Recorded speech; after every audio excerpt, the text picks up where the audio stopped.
I'm very pleased to be able to give you a presentation about the MetroParks of Butler County today. Thank you very much for letting me do so. We think we have an exciting and growing park system that is an integral part of the quality of life in this community and all the communities across this county. Many of the things that we've done have been happening almost exponentially in the last 5 years. And we'll talk a little bit about what the MetroParks does, who we do it for, and how we do it. And before I forget, our Senior Manager of Marketing, Community Relations, who does most of our marketing, Kelly Barkley, is my official button advancer here. Kelly, my Bowling Green State University audio-visual certificate is a bit out of date, so Kelly is much more digitally proficient than I am. Well, go ahead, let's get started. What is the MetroParks? We are a large green space provider, and we're one of about 50 active countywide park systems in the state. We're a separate political subdivision of the state of Ohio, and we are associated but not of Butler County government. So, who do we work for? We work for you. You are our customer owners. We like to talk about customer owners rather than just visitors because it is your park system.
MetroParks of Butler County.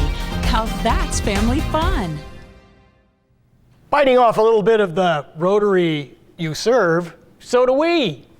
All of the factors that you're going to see here, communities, positive economic impact, competitive community rankings, you know, the kind of facilities that you saw in that video and you'll see more about, and those that are planned and coming, are what puts a community on the map.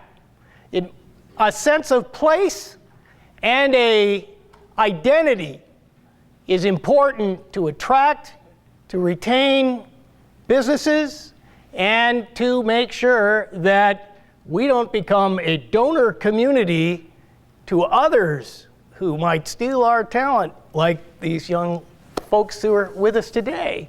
What else? What do we do for our customer owners? And we like to break them down primarily into families because they are our most important visitors in our parks.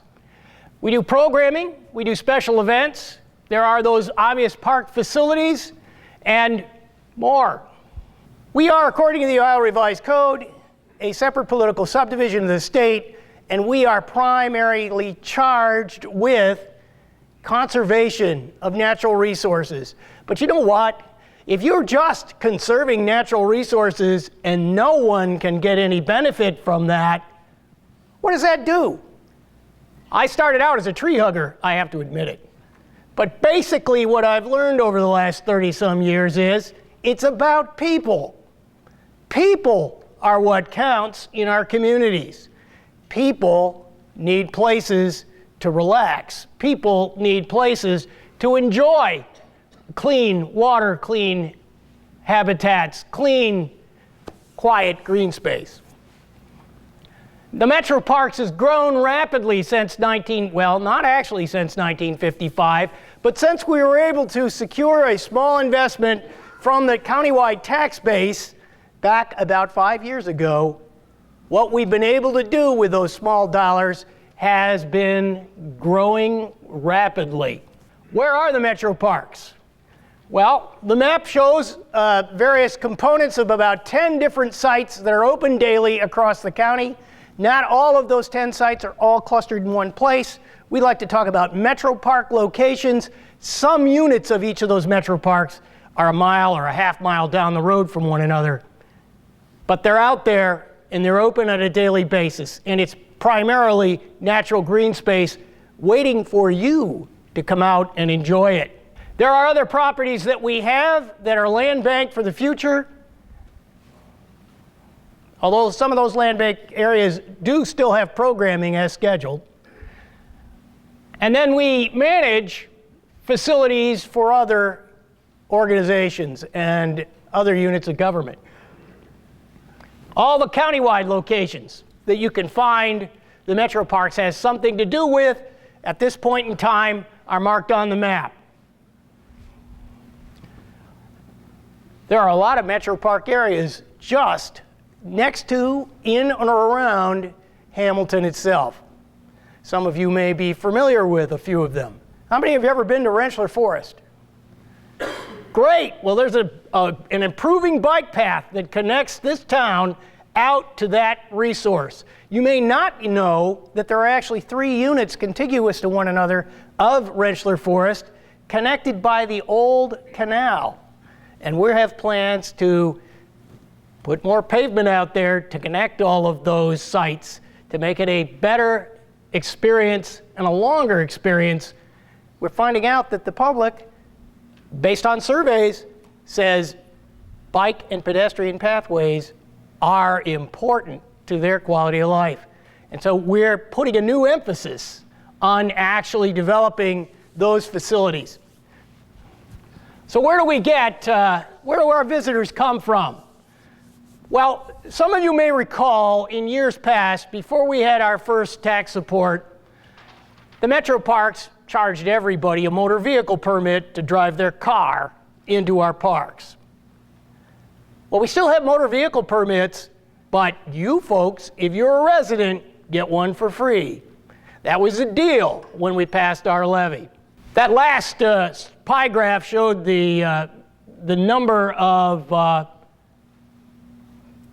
the motor vehicle permits that are issued to residents out at our most busy park, Voice of America Park. And some people say, well, wait a minute, that's pretty far away from Hamilton. I bet a number of you have been there, but we happen to know that at least 15% of the free motor vehicle permits that are issued out there are actually from people with Hamilton addresses. So it's a connection to a countywide park system. Our visitors, our customer owners visit parks across the county no matter where they live in this county. And oh, by the way, if you're a visitor, you're welcome, or an out-of-county resident, you're welcome too, but you will have to buy a motor vehicle permit. Small fee, $10 a year. So what's close by to Hamilton? Well, Forest Run MetroPark. The Forest Run MetroPark's property, it used to be just a small 80-acre property, and in A year or so ago, we opened up a new section that is right on Timberman Road, the Timberman Ridge area right here. That's really, really close to Hamilton. In fact, you can see the city boundaries in yellow right there. The Hamilton High cross-country team has adopted that particular trail system as their home course. So you may be out there if you're visiting those, one of those events. Has all of those amenities so far, and it's a great place to take a family just to walk some trails and see the best view that you can get from a high point on the ridge out there, just out across the boundary into Ross Township. You can see for miles from that high spot up there. Well worth the little quarter-mile walk to get to it. The trail system is open on a daily basis. Yes, and people are actually out there walking in the snow. It's an invigorating experience. There are some shelters. There are some other programming that goes on out there. And then one of our most recent partnership activities, because we take great pride in partnering with nonprofits, units of government, and individuals, the Hamilton Parks Conservancy and the MetroParks are now cooperating to improve the trails on a piece of property across from Potter's Golf Course. How many of you have been to Miami Woods? Well, some of you may remember the trails before the honeysuckle took over. It's kind of a jungle right now, but give us a year or so, and it'll be a great place, again, to visit with the family. We actually have a piece of property in the east side of town that we manage and have managed for many years, mostly natural meadow and wetland area out at Gilmore MetroPark. A good place to walk. A little wet, though, in the spring. And the old canal goes through there, and maybe someday more of a paved bike path that connects east and west across the county and then down the Mill Creek Valley into Cincinnati. One of our properties that's in the land bank is actually inside the city limits. We have some acreage just south of, well, north of Smith Road, and it's a little difficult to get to. But you can see where Timothy Park is. That was a gift years ago from the Markham family.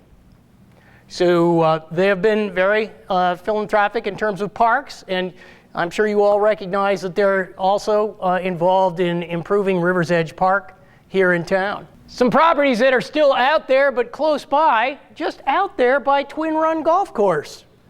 We have a piece of property not yet open to the public on a daily basis, but occasionally open through programming. And actually, if you play golf out at Twin Run in August, the water from Davidson Woods, Houston Farm, comes out of the ground for that golf course right next door on a MetroPark piece of property. Rentschler Forest, MetroPark, mentioned that many of you have been there, and it's well connected, and we hope to connect more trails upstream along the river. As I mentioned, we're going to do more and more with trails. It's funny, we did survey work about 6 years ago, polled people in the community. Trails were not high on anybody's list. Now all of a sudden, our communities have caught up with the idea that paved pedestrian and bike trails are exciting, and frankly, folks, we'd better have them because we're not competitive with that amenity that everyone else has across the state and nation. So great strides being made here in town, great strides being made in other places with improving the trail systems. I hope to see you out on those trails, riding a bike or walking. Then what will we do in the future? Well, in 2014, we started developing master plans for some of the park areas close by to the city. There's a master plan. It's available online. Eventually, we'll bite it off in phases. That's out at Rentschler Forest. Kelly? More of the plan. Those of you who have gone past, up on Route 4, across from D. Russell Lee, roughly, there's a little white barn back there. There will be new playing fields being constructed right across the street there on that property with a little white barn, which is part of Rentschler Forest. They'll look like that. We'll open the bids in about a month. Take 2 years to grass to grow, though, so don't get too excited. More trails going upstream along the river, pending. There's actually a state grant that we have acquired to allow us to do that next year. More Rentschler Forest plans. But how do we do this? We do this because there's a small investment made by the public countywide to support the MetroParks. Here's where our revenue comes from. You can see that a large portion of it comes right from that small tax levy. And here's where we spend our money, roughly, in percentage-wise. It's all about operational expenses. We are, however, able to leverage a few dollars with capital improvements, and we save some to do it. Leveraging dollars to stretch them and make them go further than I think any unit of government in this county can say is what we do. We do it with all sponsors. We do it with a lot of different units of government and people and government agencies and nonprofits and individuals. In 2014, we actually leveraged $7.6 million beyond local funds with partnerships and sponsorships, which is, by the way, more than our current levy resources bring in a year. MetroParks of Butler County are perfect for family fun. I love our Butler County parks because they're great for business. I love the MetroParks of Butler County because they bring us closer to nature. I love our MetroParks in Butler County because they're great for our community. And our legacy. The MetroParks of Butler County have so much to offer. Visit the MetroParks of Butler County. Catch the excitement on Facebook and Twitter. Now that's family fun. Thank you. Thank you so much.